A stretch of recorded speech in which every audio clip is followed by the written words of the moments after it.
I'm audible to everyone. Yes, sir. Okay, Ayushi. Okay, Aradhya.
Okay, so I came to know that you have some doubt from the previous assignment.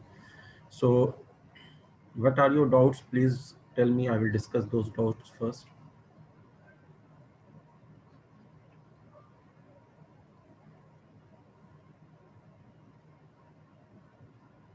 Yeah, hello. Anyone having doubts in the assignment, in the theory? I'm here to discuss those doubts. So please tell your doubts.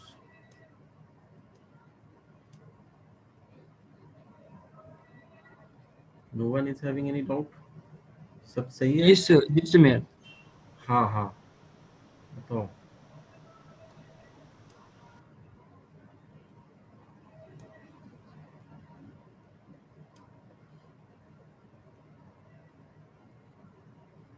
हम्म बताओ क्या doubt है Devansh.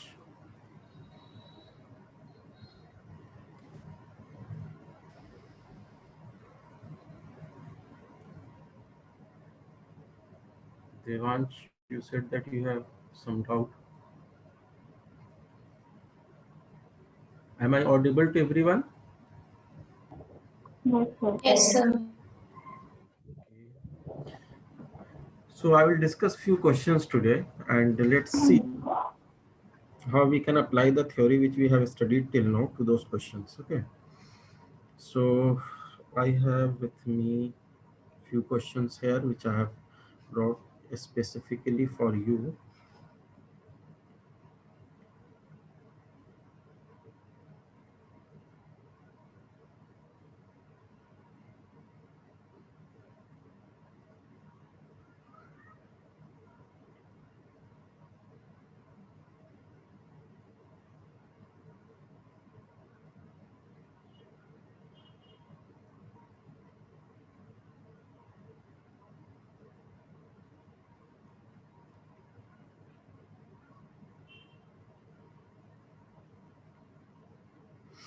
So let us start with the basic question. First question says, because you are not telling me what are your doubts, so I am unable to understand that what is exactly the level which you are in right now. So I will discuss first easy questions, then medium, and then we will also discuss some difficult questions. So आसान question में से जो पहला question मैं discuss करना चाह रहा हूँ वो है f of x is given as, this is a function, it is given as 3x to the power 4 minus 5x square plus 9, right? This is a function of x. It is given like this. Now if it has been asked from you what is the function of x minus 1, so how can you write it? Can you tell me?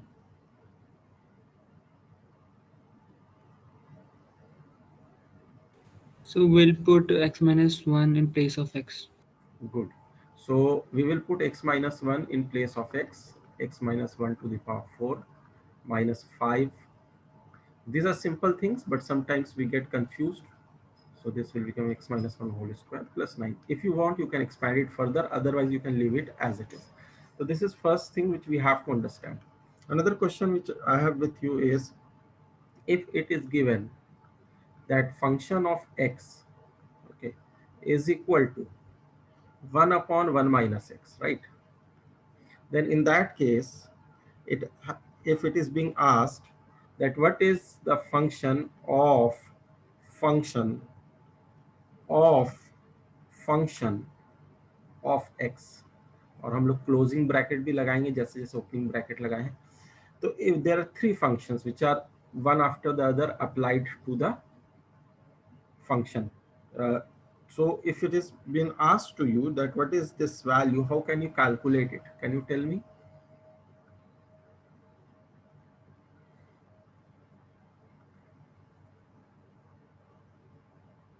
So first of all, fx is given to us, right? fx तो हमारे पास है. अब हम क्या करेंगे कि fx से 3 बार function लगा है, ठीक है? तो एक बार मैं f ऑफ x को देख रहा हूं यहां पर. अब यहां पर अगर मैं f ऑफ x ले लूं, मतलब 2 फंक्शन लगा दूं, तो इसमें क्या होगा कि this will become f of x. Now what is f of x? That we already know that f of x is actually, this is f of x, this is actually 1 upon 1 minus x. This is 1 upon 1 minus x. This is f of x. Now function of 1 by 1 minus x, if we want to find it out, then what we can say is this is equal to, can we say that in place of x, now we have to replace 1 by 1 minus x in the function. So 1 upon 1 minus, and in place of x what we are going to put is 1 by 1 minus x, right? तो ये इस तरह से काम कर रहा है. इसकी वैल्यू जब हम निकालेंगे 1 माइनस एक्स ऊपर चला जाएगा एलसीएम लेने के बाद, और ये हो जाएगा 1 माइनस एक्स, तो 1 और -1 कैंसिल हो जाएगा and you will get x minus 1 upon x. ठीक है, नीचे का जो माइनस साइन है मैंने ऊपर कर दिया. तो ये f ऑफ x आया. अब अगर हम यहाँ पर 3 बार फंक्शन ले रहे हैं, जैसे यहाँ पे इस क्वेश्चन में 3 बार था, तो f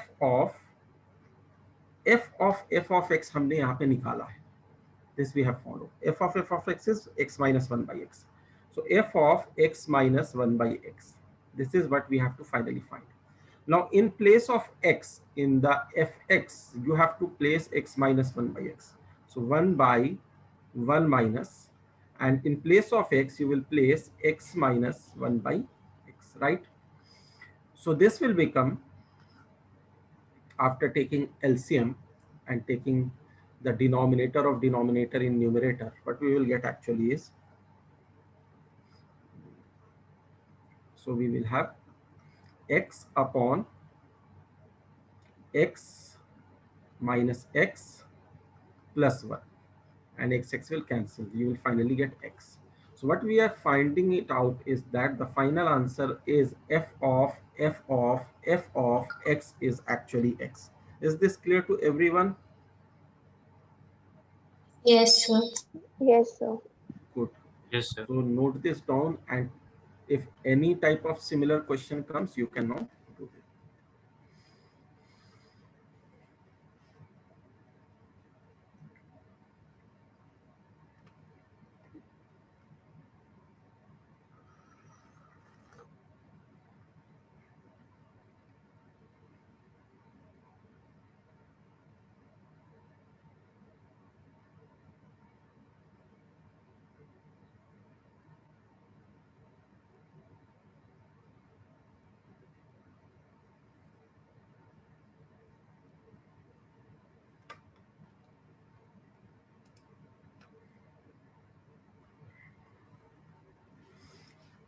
Next question which I'm going to discuss is the question of log. We have studied the log in previous class and we also studied its property. तो जो प्रॉपर्टी आई होप तुमको याद होगी, नहीं भी होगी तो मैं यहाँ पर वहाँ जहाँ पे यूज होगा फिर से बताऊंगा.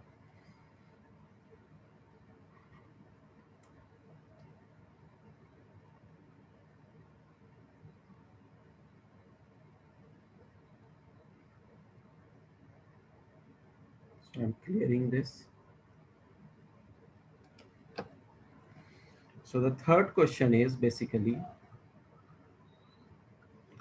if f of x is equal to log of x by x minus 1, base कुछ नहीं दिया हुआ है तो हम जनरली बेस को ई मान लेते हैं, दैट इज नेचुरल लॉग, और कई जगह 10 भी ले लेते हैं कॉमन लॉग, लेकिन कैलकुलस में अगर बेस में कुछ लिखा हुआ नहीं है तो उसको ई मानते हैं। शो दैट, वैसे हमें इसमें बेस में जानने की जरूरत नहीं है, बेस कुछ भी हो, तो शो दैट बस बेस जो है 0 और 1 के बीच में होना चाहिए या 1 से बड़ा होना चाहिए। f of x plus 1 plus f of x is equal to log of x plus 1 upon x minus 1. This is what you have to show.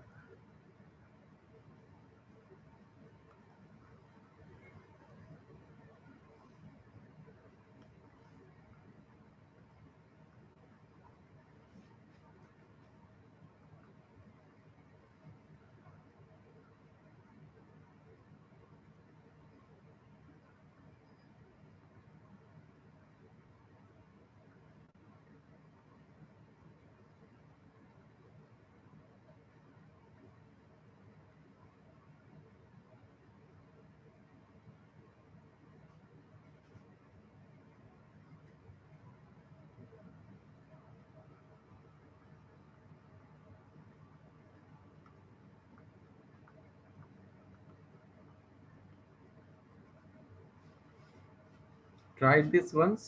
f of x plus 1 क्या होगा, ये तुम्हें पता ही है कि x की जगह x plus 1 जब रखेंगे तो log of x plus 1 upon x plus 1 minus 1 ये हो जाएगा, और f of x को क्या लेंगे हम, log of x by x minus 1। यहाँ पर ये 1 और -1 दोनों कैंसिल हो रहे हैं, तो this will become log of x plus 1 upon x plus log of x by x minus 1। इसके बाद कौन सी प्रॉपर्टी लॉग की हमें लगानी चाहिए, डू यू रिमेम्बर? एक प्रॉपर्टी होती थी ना लॉग की, if you remember in the last class we discussed also ना, कि log of x to the base कुछ भी हो, a हो या कुछ नहीं लिखा हुआ है तो e हो, log of y to the base a, इसको हम क्या ले सकते हैं, log of x into y to the base a, ऐसा ले सकते हैं।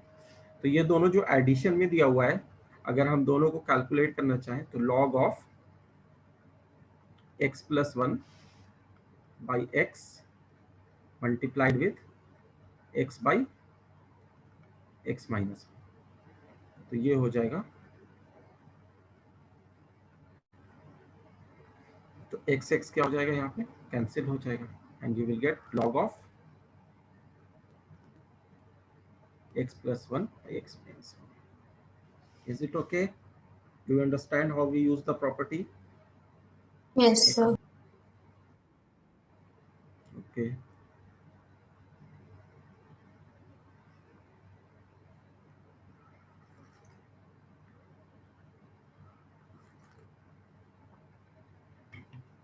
If you have doubt anywhere, you can freely ask.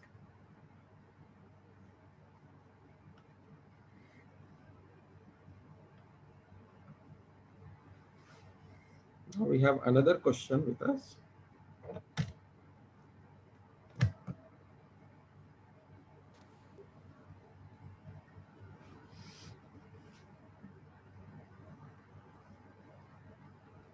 First, note this down. अब मैं जो क्वेश्चन दे रहा हूँ वो डोमेन और रेंज का क्वेश्चन दे रहा हूँ। डोमेन और रेंज हमने पढ़ा था, तो कई बार फंक्शंस कुछ और भी हो सकते हैं, उसका डोमेन रेंज निकालने के लिए आ सकता है। तो let us C.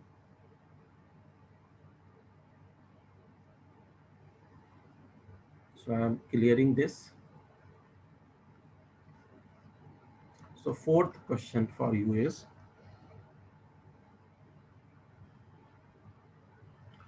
fx is equal to 2 plus x by 2 minus x. This is a function, and here it has been asked find domain and range of the function.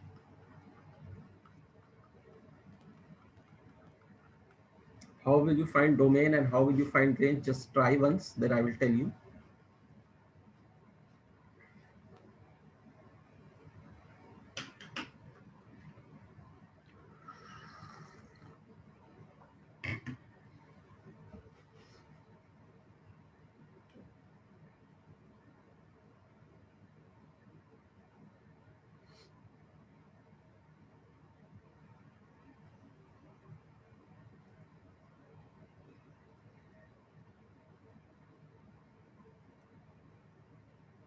Sir, I've calculated the range.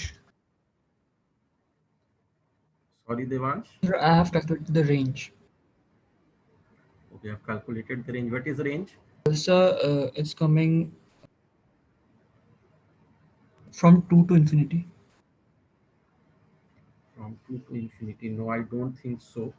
अभी मैं बताता हूँ तुम्हें. देखो, सबसे पहले domain तो यहाँ पर क्लियरली दिख रहा है कि for the function to be real, ये जो 2 plus x by 2 minus x दिया हुआ है, इसमें जो डिनोमिनेटर है 2 माइनस एक्स, यू कैन नॉट टेक इट एज 0, otherwise the function will not be defined, it will not be a real function. That means x is not equal to 2. So you can say that domain is x belonging to real number except 2. 2 को छोड़ के सारे real numbers. Now we have range. So in order to find range, what we will do, we will consider that this f of x is actually y. So y is equal to 2 plus x by 2 minus x. Range का मतलब क्या हो गया कि y की value, domain का मतलब क्या हो गया कि x की वैल्यू. तो हम रेंज निकालने के लिए क्या करेंगे, we will express, but what our task is mostly express x in terms of y, क्योंकि जो फंक्शन है वो y in terms of x है. तो हम क्या करेंगे, x in terms of y करना चाहेंगे. तो उसके लिए हमें क्या करना होगा, इसको क्रॉस मल्टीप्लाई कर देंगे, 2y minus y x is equal to 2 plus x हो जाएगा. This implies that 2y minus 2 is equal to x plus yx. इसका मतलब ये हो जाएगा कि 2y minus 2 is equal to x common ले लेते हैं, that is 1 plus y here. What this implies is x is equal to 2y minus 2 upon 1 plus y, या y प्लस 1 भी लिख सकते हैं. तो ये हमने क्या किया, earlier it was expressed in terms of x, y was expressed in terms of x. Now we have done the reverse process, we have expressed x in terms of y. तो अब जो y की value है वो हम क्या ले सकते हैं, तो y की वैल्यू यहाँ पर हम -1 नहीं ले सकते हैं. जो डिनोमिनेटर में y प्लस 1 है, that should not be equal to 0 for x to be real. तो यहाँ पर x को रियल होने के लिए y क्या ले सकते हैं, हमें ये देखना है. तो x को रियल होने के लिए हम y प्लस 1 को 0 नहीं ले सकते, मतलब ये y is not equal to -1. -1 नहीं हो सकता. That means our range will actually be, finally हम क्या कहेंगे कि रेंज क्या है, range is whole real number except -1. -1 छोड़ के सब कुछ लिया जा सकता है, क्योंकि अगर y को तुम -1 लोगे तो उसके लिए कोई x की वैल्यू निकल के आएगी नहीं, अनडिफाइन हो जाएगा. तो दैट मीन्स कि हम y को -1 नहीं ले सकते, बाकी में कोई दिक्कत नहीं है. Is this clear Devansh and everyone else? Yes, sir. Yes, sir. Okay.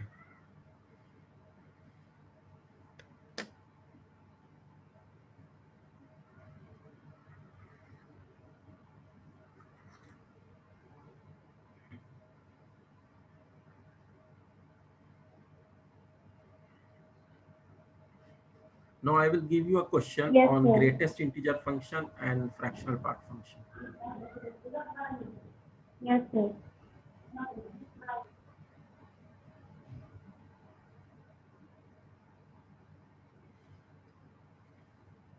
Just write this down and try to understand the steps which we have followed.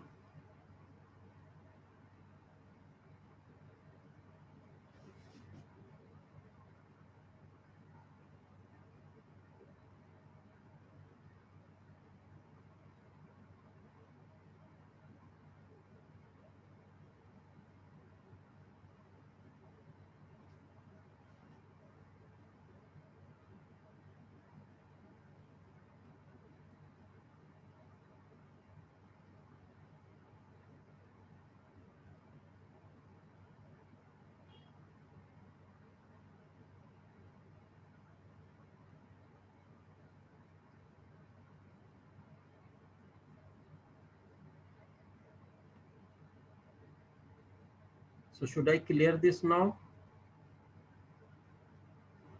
Yes, sir. Okay.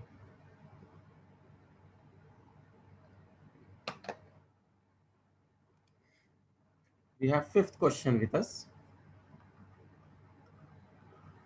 It says the greatest integer of fraction part of any number. What should be this? And fractional part of greatest integer of any number. What should be this? यहाँ पे bracket के बारे में बता दिया जा सकता है कि this bracket is greatest integer function, right. और जो ब्रेस वाला ब्रैकेट है उसके बारे में भी मेंशन रहेगा, तो उसको मेंशन कर देता हूँ। अगर मेंशन नहीं है तो we will treat them as a normal bracket, fractional part function. So just see what is greatest integer function which we have studied, what is fractional part function, and for any a belonging to any real number, can we find its value?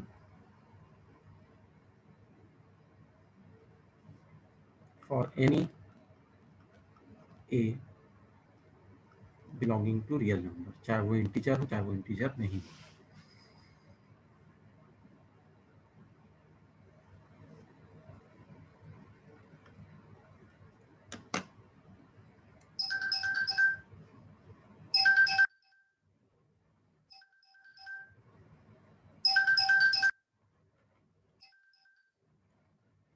Hello sir. हाँ hello sir.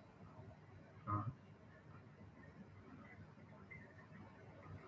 अच्छा अच्छा।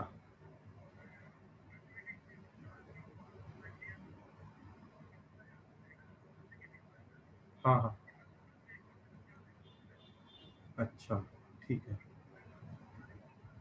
ठीक है। ठीक।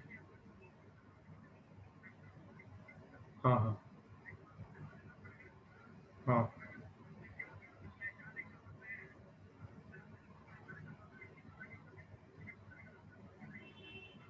अच्छा ठीक है।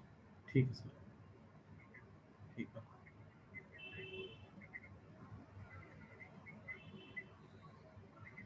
हम्म। ठीक। हाँ हाँ। हाँ उसके बाद थोड़ा डेवलपमेंट हुआ है इधर, वो मैं आपको बताऊंगा। अभी एक्चुअली ये ऑनलाइन क्लास ले रहा हूँ इनकी, ऑर्किड लर्निंग वालों की। ठीक है। हाँ ठीक है। ठीक। ठीक है। Okay sir. Thanks a lot.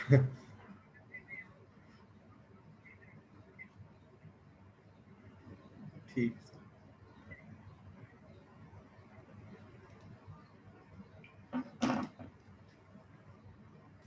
Sorry there was a call, so I was attending that call right now.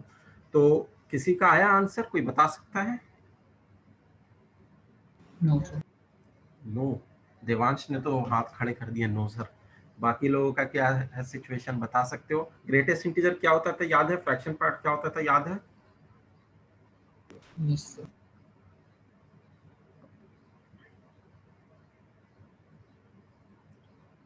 Yes, sir. Okay हो गया। क्या आंसर आ रहा है?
चलो, लगता है मुझे बताना होगा थोड़ा सा। तुम लोग रिएक्शन कम कर रहे हो आजकल, रिस्पॉन्ड थोड़ा कम हो गया। गलत ही बताओ, लेकिन बताओ तो कुछ तो समझ में आया कि तुम सोच क्या रहे हो।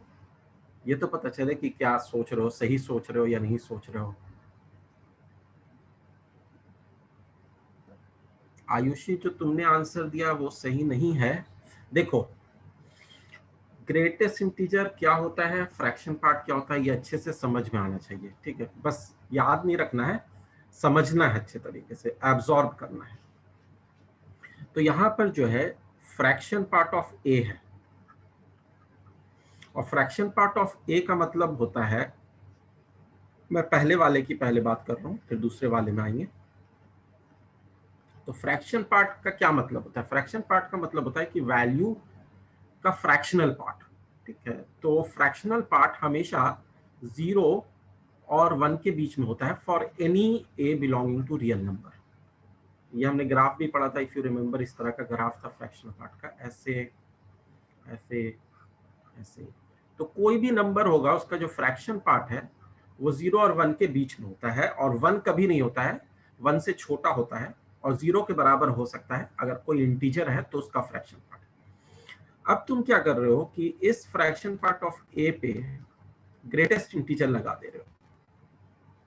तो जब फ्रैक्शन पार्ट ऑफ ए पे तुम ग्रेटेस्ट इंटीजर लगाओगे, तो इसका इंटीग्रल पार्ट जो होगा, इंटीजर वाला पार्ट जो होगा, वो होगा 0। क्योंकि ये जो फ्रैक्शन पार्ट है वो 0 और 1 के बीच में है, तो 0 और 1 के बीच में कोई भी नंबर का ग्रेटेस्ट इंटीजर क्या होता है? 0 होता है। The greatest integer among all the integers less than equal to that number. तो 0 और 1 के बीच में कोई भी नंबर लोगे 0 इंक्लूड करके, तो उसका ग्रेटेस्ट इंटीजर 0 ही होगा। ये बात समझ में आ रही है? यहां से ये लिख सकते हैं।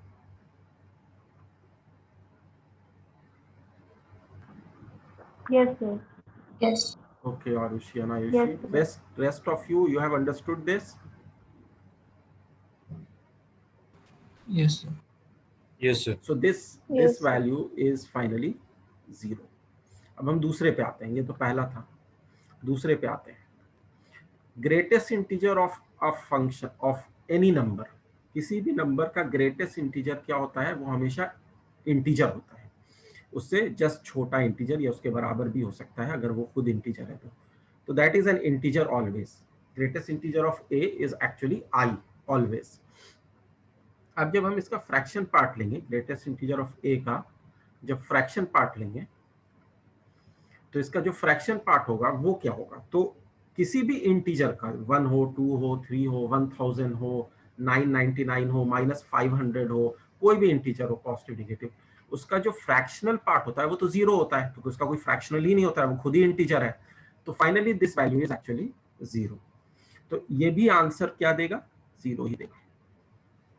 Is it clear? Yes, sir. Yes, sir. Yes, sir. Yes, sir.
Done. Okay.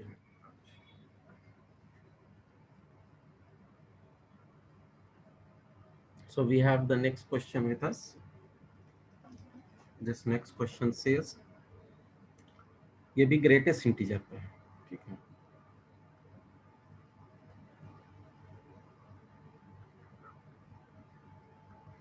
Solve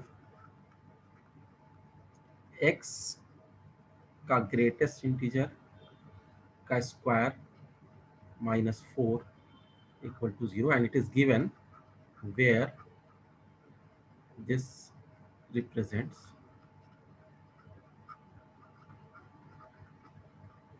greatest integer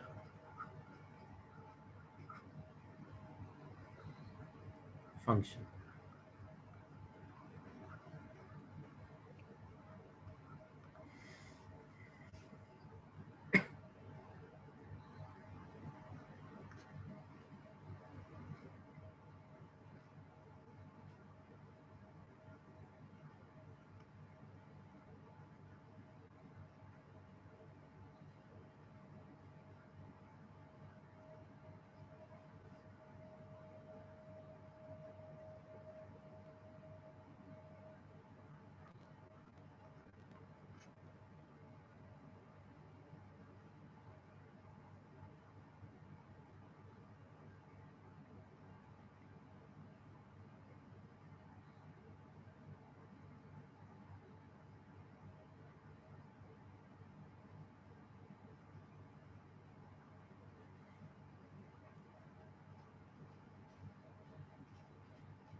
Divansh is saying 2.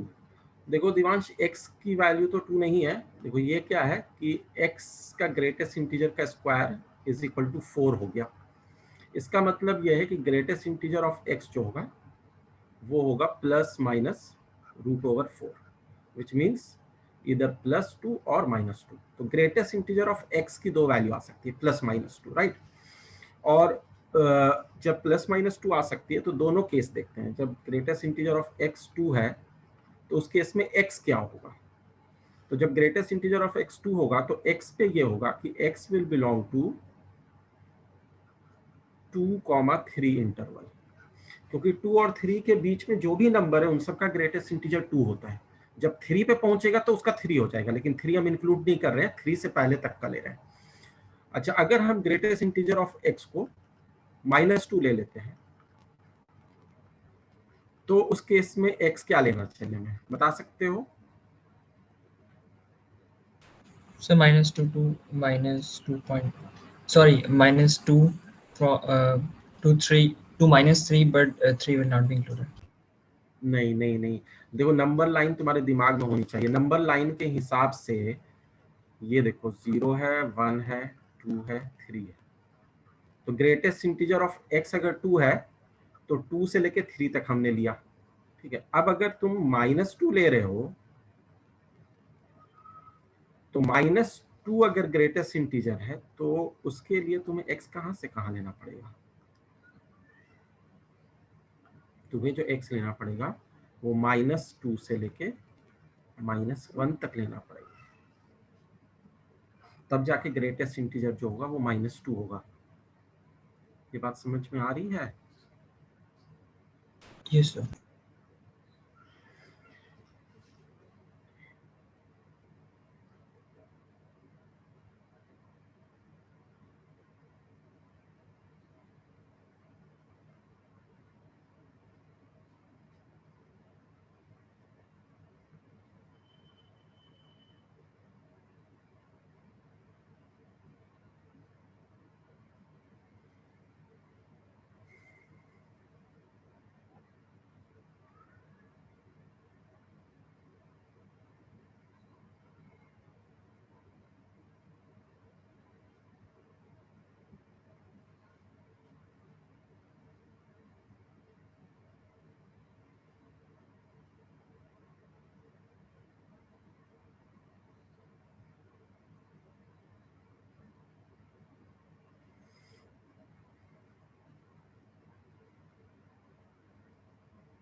Sir done.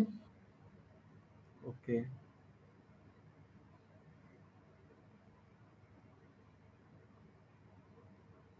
सबको समझ में आ गया ना ये? Yes sir. Yes sir.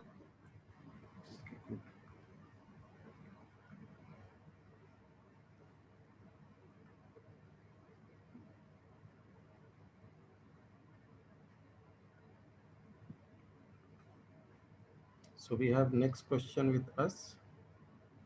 ये मॉडुलस का क्वेश्चन दे रहा हूँ मैं. Solution of the equation x minus 1 का modulus is less than equal to 5. ठीक है, ऐसा दिया हुआ है. तो x का क्या इंटरवल होगा, x किस इंटरवल पर होगा? तो इसके लिए याद रखना, ये दो मैंने शायद जब मॉड बताया होगा तो बताया होगा, या अगर नहीं बताया होगा तो अब बता दे रहा हूँ कि मॉड ऑफ x जो है वो अगर लेस देन इक्वल टू किसी नंबर के होता है, कोई a नंबर के होता है, तो इसका मतलब ये होता है कि x जो है मॉड जब हटाएंगे तो वो a और माइनस a के बीच में होगा. ठीक है, क्योंकि मॉड क्या करता है, पॉजिटिव वैल्यू देता है. और मॉडुलस को हम ये भी कह सकते हैं कि डिस्टेंस फ्रॉम ओरिजिन. मॉडुलस जो होता है, जो मॉड फंक्शन होता है वो होता है डिस्टेंस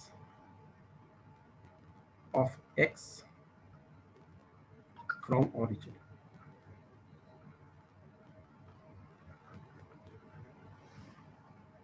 ओरिजिन से जो x की दूरी है, मान लो a यहाँ पर है और माइनस a जस्ट अपोजिट इसमें होगा, तो x जो है a और माइनस a के बीच में तुम कुछ भी लोगे तो उसकी जो दूरी होगी ओरिजिन से वो a से छोटी होगी. This is the geometrical interpretation of mod. ठीक है, तो इससे हम ये कह सकते हैं कि मॉड ऑफ x अगर smaller than equal to a है, मतलब ये कि x का जो मॉड है वो जैसे 5 लिखा हुआ है तो 5 से छोटा है, तो इसका मतलब है 5 और माइनस 5 के बीच में कहीं पर भी हो सकता है.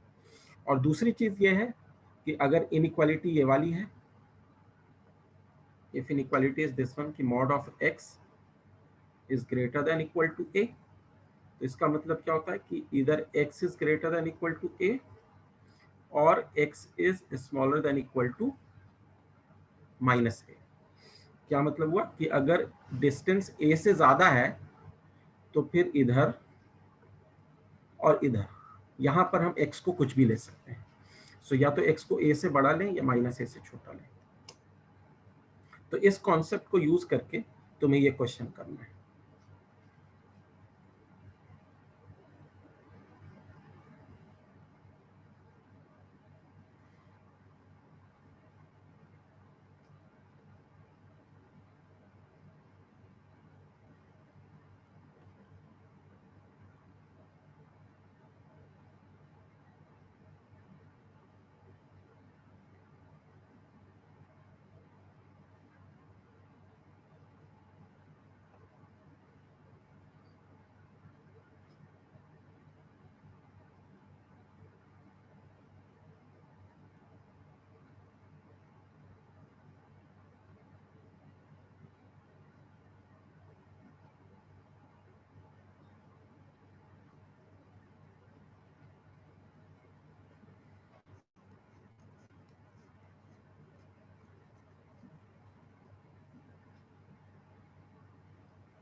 तो इसको क्या करो ना, बहुत सिंपल हो गया, अब मैंने सब कुछ बता ही दिया ऑलमोस्ट.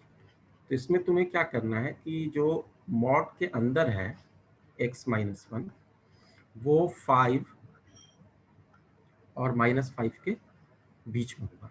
ठीक है, मॉड के अंदर x पहले यहाँ पर x ले रहे थे, यहाँ पे x -1 है, तो 5 और -5 के बीच में होगा। इसका मतलब Yes, है sir. कि अगर हम +1 कर दें सारे इनइक्वालिटी में, तो -5 +1 हो जाएगा, x -1 +1 हो जाएगा, और यहाँ पे 5 +1 हो जाएगा।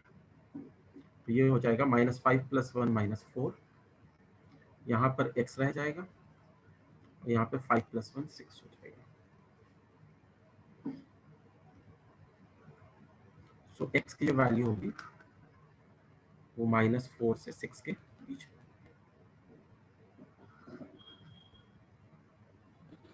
Yes, sir.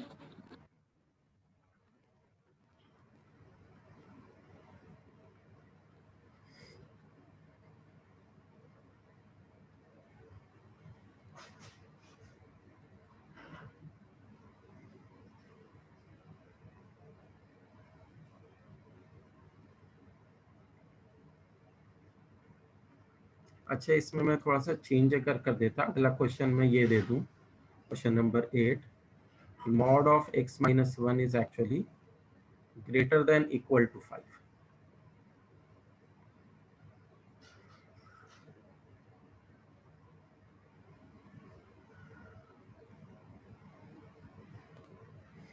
तो x क्या होगा?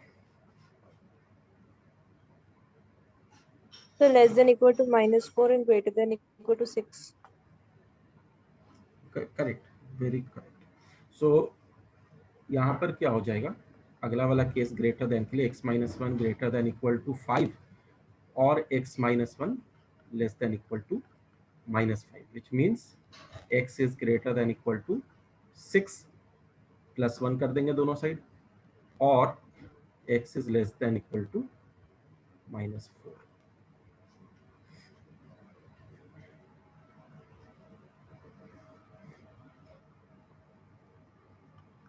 तो हम कह सकते हैं कि x belonging to -∞ to -4, -4 included, union 6 to infinity, where 6 is included. Okay, sir.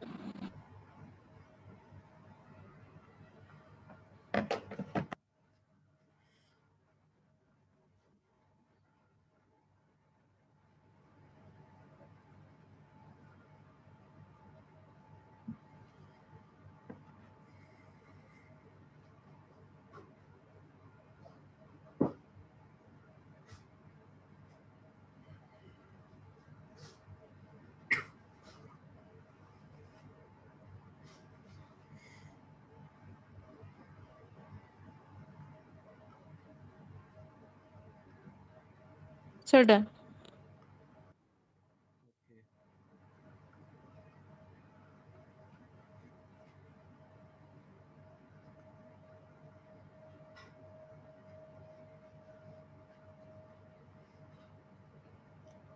Now we have another question with us.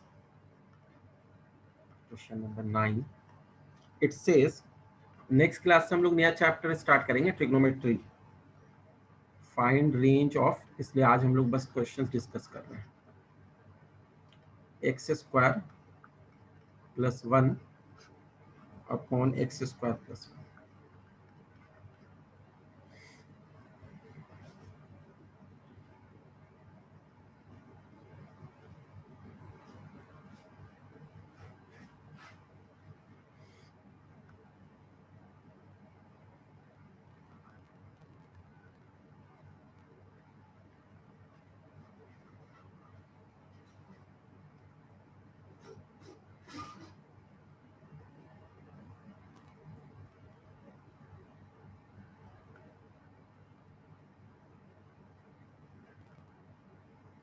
So you can consider that y is equal to x² + 1 by x² + 1।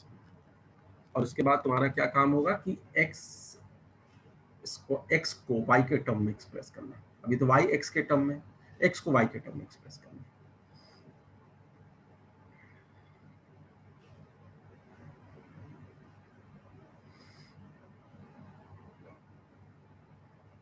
ये थोड़ा सा difficult है question, लेकिन you can try, then we will discuss.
तो इसको जो है थोड़ा सा आराम आराम से करने का है। तो y is equal to, we take LCM as x square plus 1, तो ये हो जाएगा x to the power 4 plus x square plus 1, LCM लेने के वाले से हो जाएगा।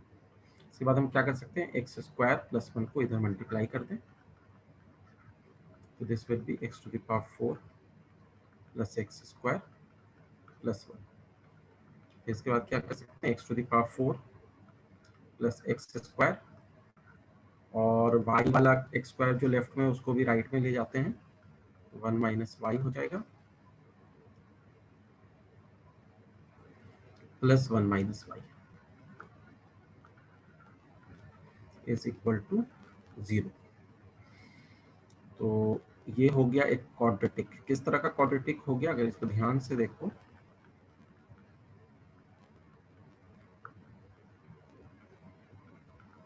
तो this is a quadratic in x square, ये हो गया। अब यहां से ये डिसाइड करना कि x को y के टर्म में एक्सप्रेस करना है, दैट इज इंपॉर्टेंट। तो जस्ट सी दैट क्वेश्चन, यहाँ तक पहले नोट कर लो क्योंकि मुझे ऊपर का इरेज करना पड़ेगा।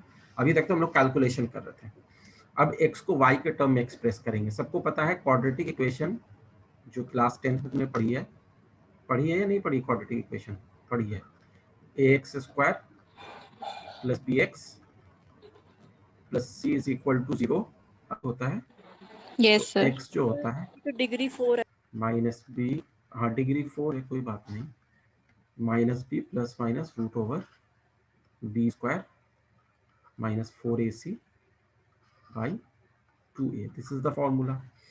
तो x की ये वैल्यू है, तो यहाँ पर x टू द पावर 4 जो एक्चुअली है उसको हम कह सकते हैं कि ये x स्क्वायर का स्क्वायर है एंड दिस इज x का स्क्वायर है। तो x के स्क्वायर के टर्म में एक्सप्रेस करेंगे, ना कि x के टर्म में एक्सप्रेस करेंगे। पहले ये वाला थोड़ा डिफिकल्ट है, थोड़ा दिमाग लगाना पड़ेगा, लेकिन कोई ऐसी बात नहीं है, आराम आराम से समझ समझ के करेंगे। इस तरह का क्वेश्चन जनरली 12th के फंक्शंस में पूछा जाता है।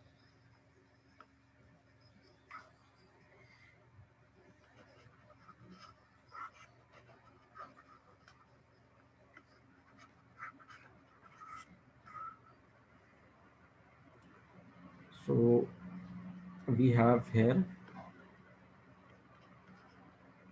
x square is equal to minus b का मतलब हो गया minus of 1 minus y plus minus root over b square minus 4ac जब करेंगे 1 माइनस वाई का whole square minus 4 into 1 minus y upon 2a करेंगे तो ये 2 हो जाएगा।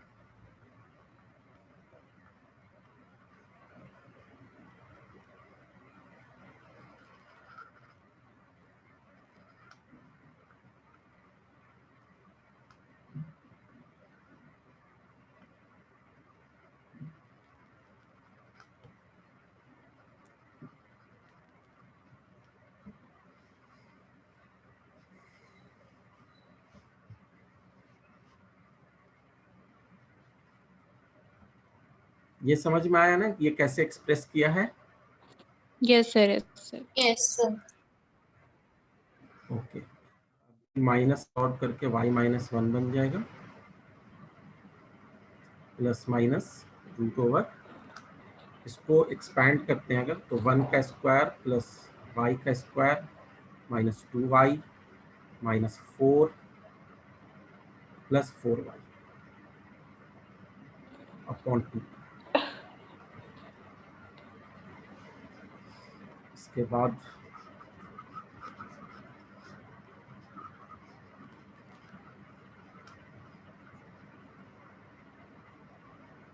this will become equal to y minus 1 plus minus root over y square, 4y minus 2y will be 2y minus 4 plus 1 will be minus 3 upon 2। ये ऐसा आ रहा है। अब यहाँ पर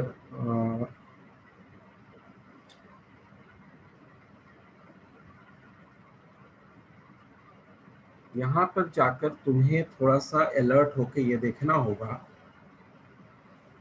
कि x रियल कब हो सकता है। If you want x to be real तो दो कंडीशन होगी। एक्चुअली 12th का ही क्वेश्चन है, क्योंकि जब 11th में तुम क्वाड्रेटिक इक्वेशन पढ़ोगे, 11th में भी क्वाड्रेटिक इक्वेशन पढ़ना है, तब जाके 12th में इसको कर पाओगे। तो क्या मैं इसको आगे बताऊं या तुम्हें लग रहा है कि तुमको थोड़ा डिफिकल्टी हो रही है फॉलो करने में, तो मैं इसको यहीं पे रोक देता हूँ और जब 12th में करेंगे हम लोग तो ये वाला क्वेश्चन देख सकते हैं। लेकिन अगर तुमको लग रहा है कि तुम फॉलो कर पा रहे हो तो मैं इसको कंटिन्यू रखूंगा।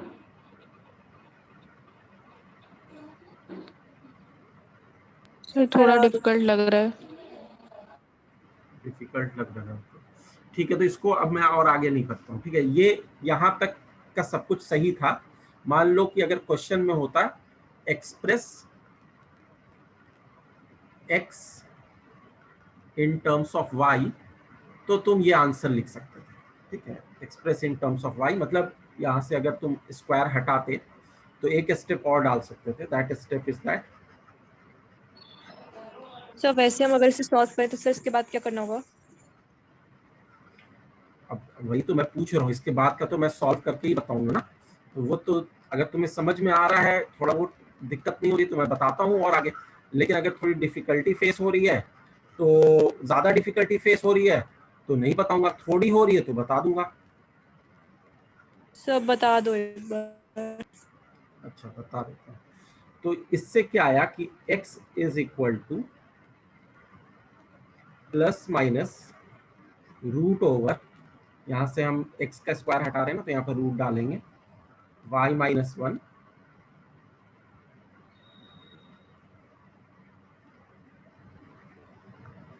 Plus minus root over y square plus 2y minus 3 upon 2। तो ये है x की value in terms of y।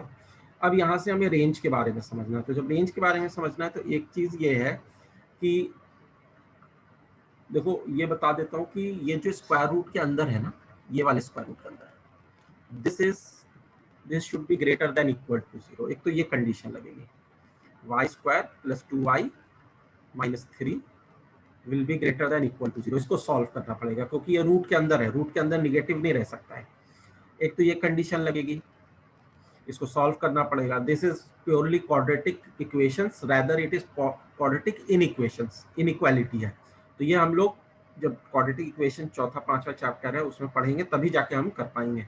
तो मैं यहाँ तक आके रोक देता हूँ, ये बता देता हूँ कि इसके बाद एक चीज ये लगानी है, दूसरी ये लगानी है कि जो ये पूरा टर्म है, this term,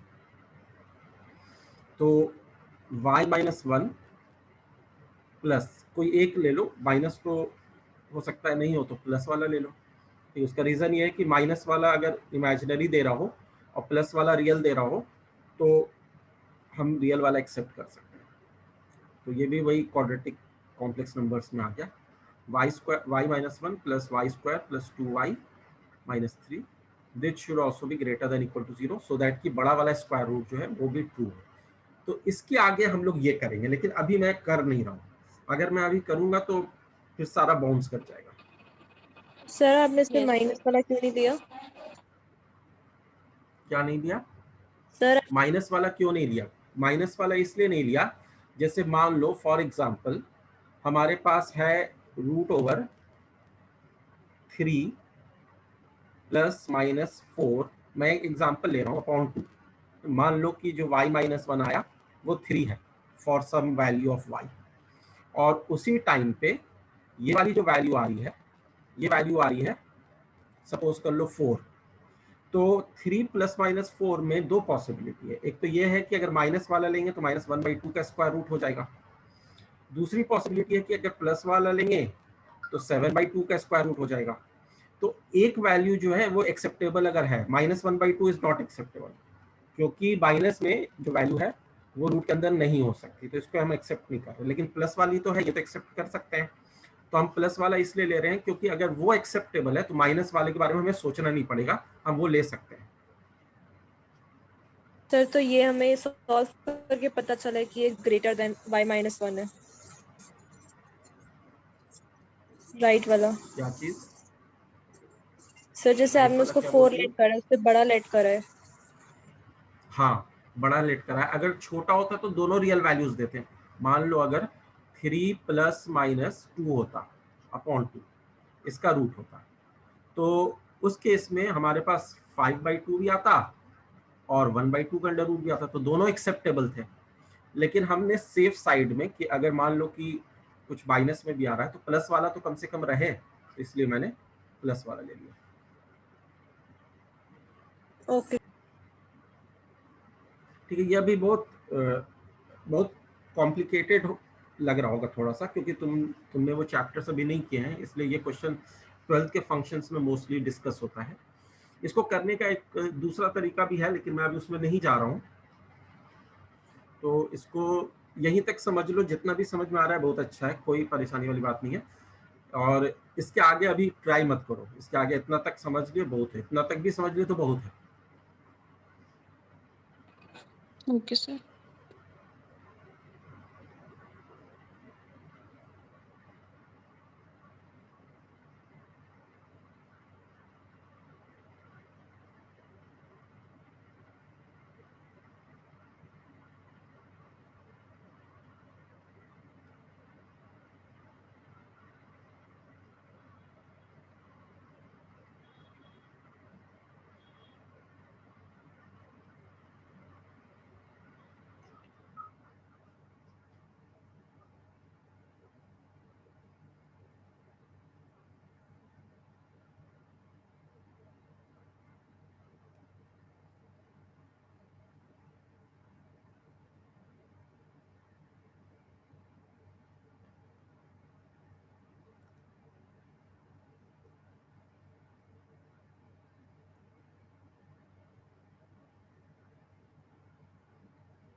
sir done.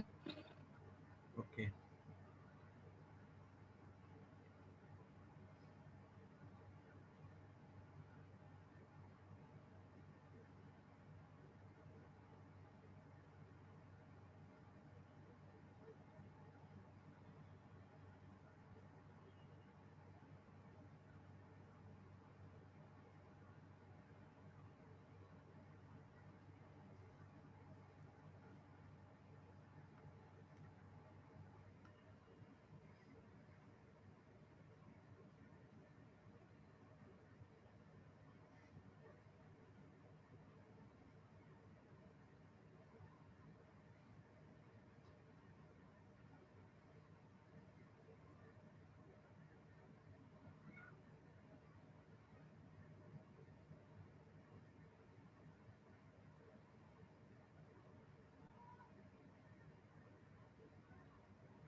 Okay, next question we have y is equal to, इसका दो पार्ट है। पहला पार्ट ये है, y is equal to √x - mod of x find its domain.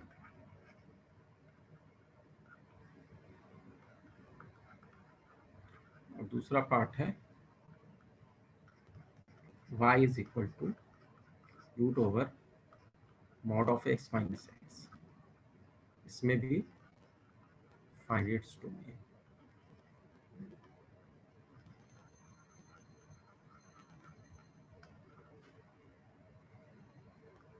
तो दोनों में थोड़ा सा फर्क है। रूट के अंदर एक जगह x माइनस मॉड x है और दूसरी जगह मॉड x माइनस x है।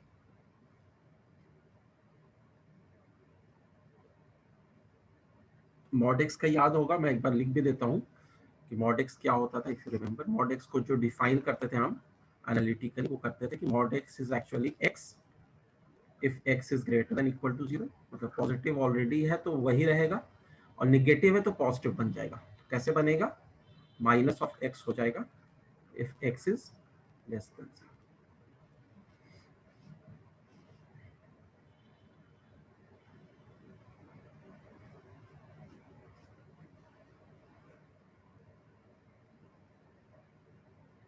Since x is negative, second वाला जो केस मैंने लिखा है उसमें x निगेटिव है, तो उसके आगे जब तुम माइनस लगाओगे तो ओवरऑल वैल्यू पॉजिटिव बन जाएगी।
तो यहाँ पर x minus mod of x क्या होना चाहिए? रूट के अंदर है ना, ग्रेटर देन इक्वल टू 0 होना चाहिए। इसका मतलब क्या है कि x should be greater than equal to mod of x, ऐसा होना चाहिए। तो केस 1 क्या है कि हम मान लेते हैं कि x is greater than equal to 0। तो उस केस में मॉड ऑफ x जो है, ये मॉड ऑफ x जो है इसको हम x लिखेंगे। तो x is greater than equal to x which is true. Number अपने आप के बराबर तो होता ही है ना, भले बड़ा ना हो लेकिन बराबर तो होता ही है अपना। तो इसका मतलब कि ये इनइक्वालिटी ट्रू है। अगर दूसरा केस लेते हैं कि x इज लेस देन 0, तो उस केस में हो जाएगा x is greater than equal to minus x, क्योंकि हम मॉड x को क्या लिखेंगे? माइनस एक्स लिखेंगे। यहाँ पे क्या हो जाएगा? x को इधर ले आएंगे तो 2x is greater than equal to 0। इसका मतलब क्या हो जाएगा? 2 से डिवाइड कर दो तो x is greater than equal to 0, which is a contradiction actually, because you are taking x as less than 0 and you are getting x as greater than equal to 0, which is a contradiction.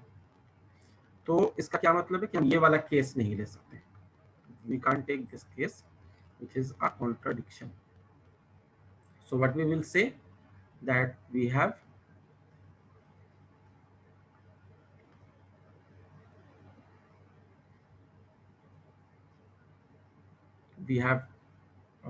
x greater than equal to 0 is acceptable, x less than 0 is not acceptable. This is, तो इसके domain में क्या हो जाएगा?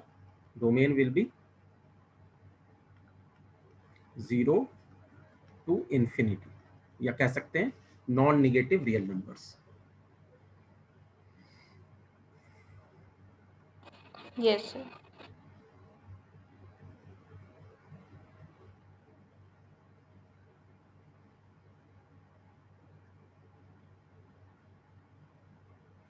इसी तरीके से दूसरा वाला ट्राई करो, दूसरा पार्ट जो इसका है।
यहाँ पर हम क्या करेंगे, mod of x minus x को ग्रेटर देन इक्वल टू 0 चाहिए।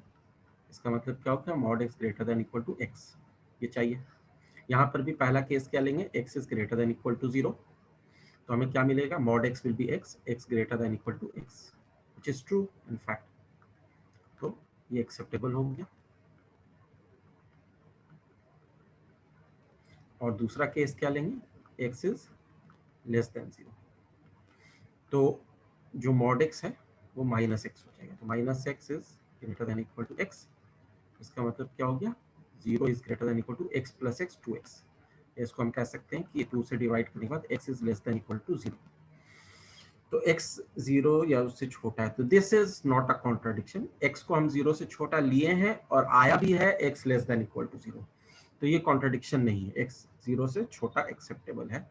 तो यहाँ पर जब हम डोमेन लिखेंगे तो डोमेन में हम कहेंगे कि चाहे हम x greater than equal to 0 लें या x लेस देन 0 लें, हमारे पास फंक्शन डिफाइन होगा। तो domain belongs to real number, minus infinity to plus infinity. Is this clear? Yes sir. Yes. Okay. Yes, sir. Yes, sir. Okay, Ayushi. Good. Good.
Sudden Okay, Ayushi.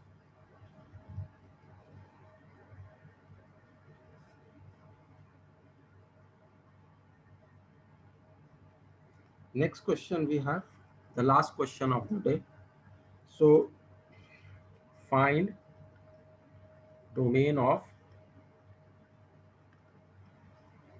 f of x is equal to x plus 4 upon x square minus 16, and ये दूसरा function है, इसका नाम दे देते हैं g of x is equal to 1 by x minus 4।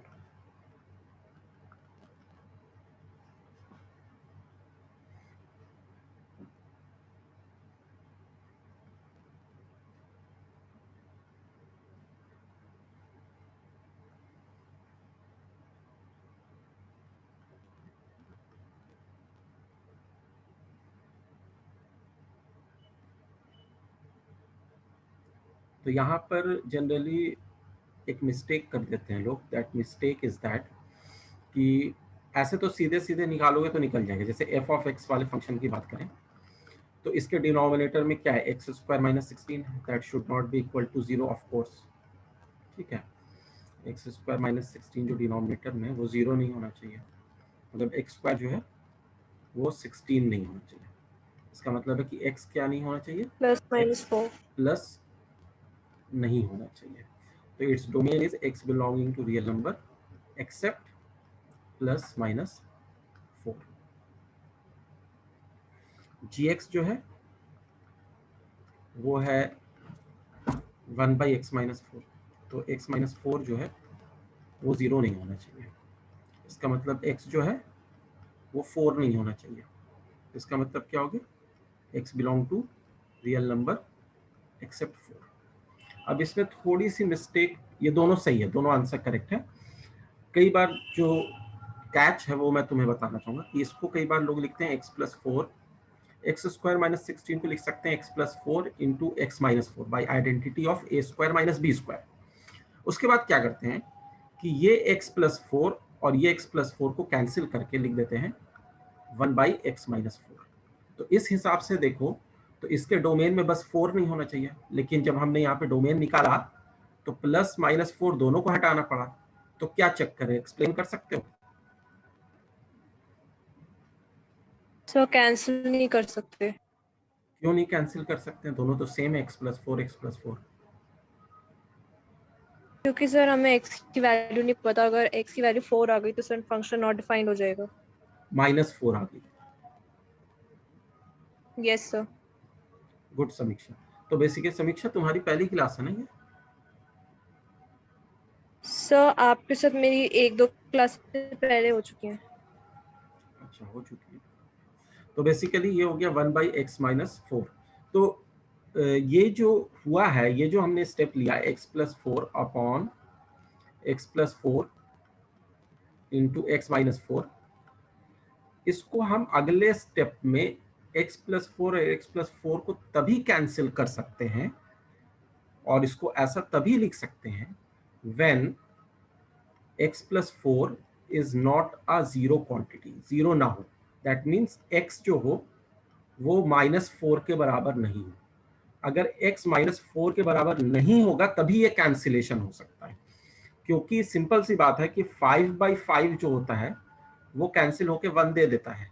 लेकिन 0/0 अगर है तो हम ऐसा नहीं कर सकते 0/0 कैंसिल हो गया, दिस इज एक्चुअली अनडिफाइंड, तो इसको हम कैंसिल नहीं कर सकते हैं। Yes. इसीलिए ये जो हमने यहाँ पे कैंसिल कर दिया है, इसको कैंसिल करने के टाइम ये हमें मेंशन करना पड़ेगा कि x is not equal to -4। तो -4 यहाँ से हटा और +4 इसलिए हटा क्योंकि जो बचा हुआ x -4 है वो 0 नहीं हो सकता। तो या तो तुम शुरू में ही जैसे पहले निकाला था वैसे ही निकाल लो, उसको फैक्टराइज मत करो, एक्स स्क्वायर माइनस 16 को नॉट इक्वल टू 0 लो और उसके बाद निकाल लो कि प्लस माइनस 4 दोनों हटाना पड़ेगा। या फिर अगर तुम फैक्टराइज करते हो तो ये तुम्हें मेंशन करना पड़ेगा कार्ड कैंसिल करते टाइम कि x -4 नहीं है, तो -4 यहां से हटा और +4 यहां से हटा। Is this clear? Yes. Yes, sir. Yes. Okay, so note this point, this is a very important point और ये कॉन्सेप्ट भी नोट कर लो अच्छे से।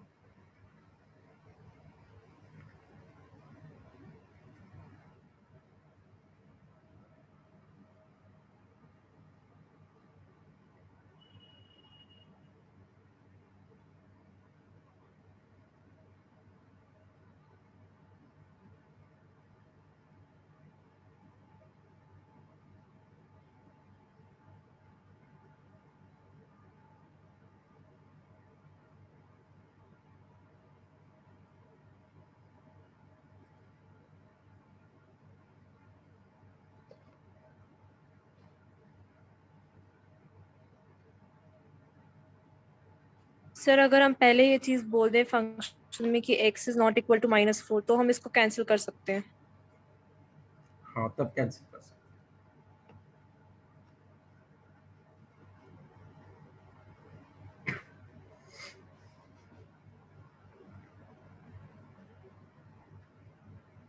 तो बात यही है कि या तो तुम कान सीधे सीधे पकड़ो या कान घुमा के पकड़ो, ठीक है, सीधे सीधे पकड़ रहे थे तो सबसे पहले आ ही गया कि प्लस माइनस 4 हटा दो। घुमा के पकड़ोगे तो एक बार -4 हटेगा, बाद में +4 हटेगा।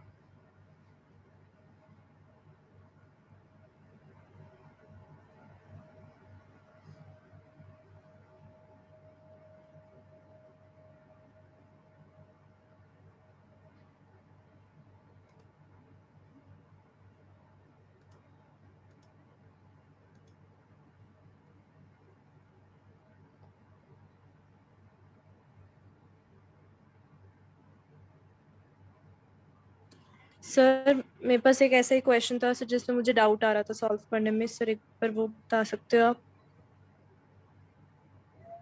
हाँ बोलो। सर क्वेश्चन है solve for x belongs to r, root of एक मिनट को मैं लिख लेता हूँ। Solve for x belong to r। Under root में है सर x² - 3x + 2। अच्छा, ये वेवी कर्व मेथड का, ये हम लोग क्वाड्रेटिक में करेंगे। इन माइनस इसको ऑफ अंडर रूट क्वाड्रेटिक में x² - 4 hmm is equal to hmm under root of 5x² hmm hmm + 3x - 26।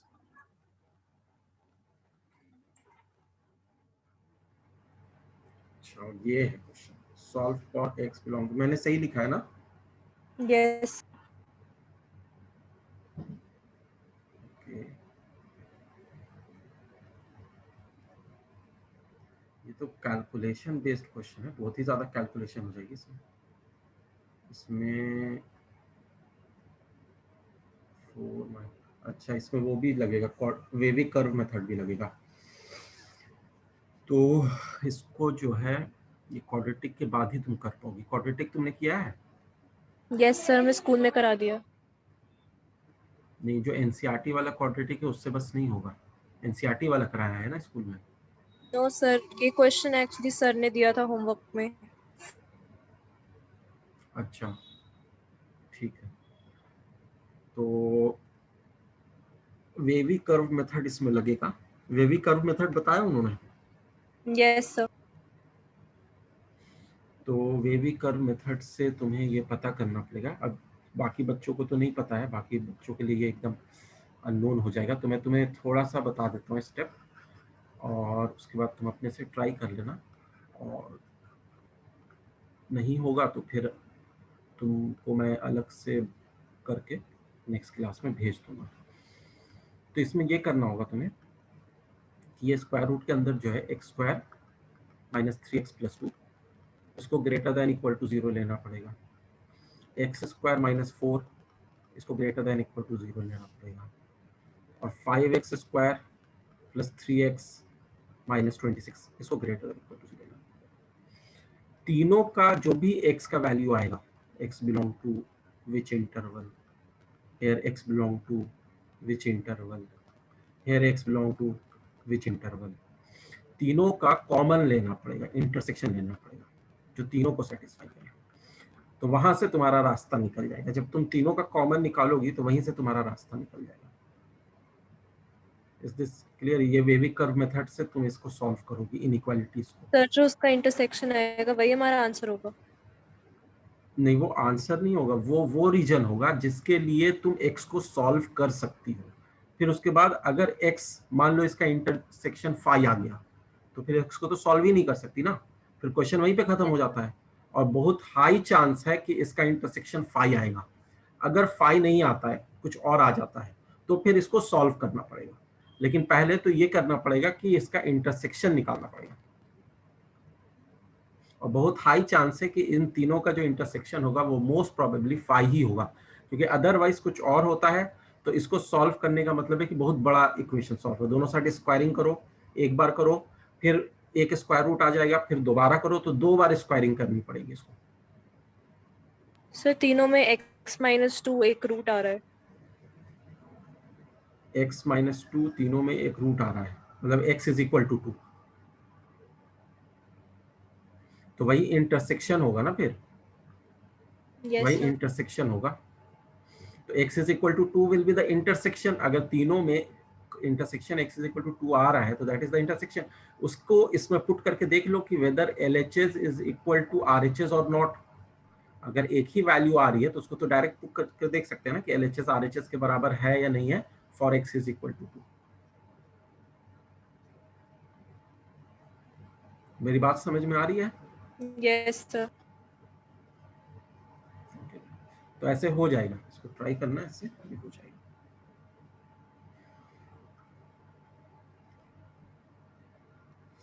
सो आज हम लोग इतना ही रख रहे हैं and we will again meet in the next class. Thank you everyone. Thank you.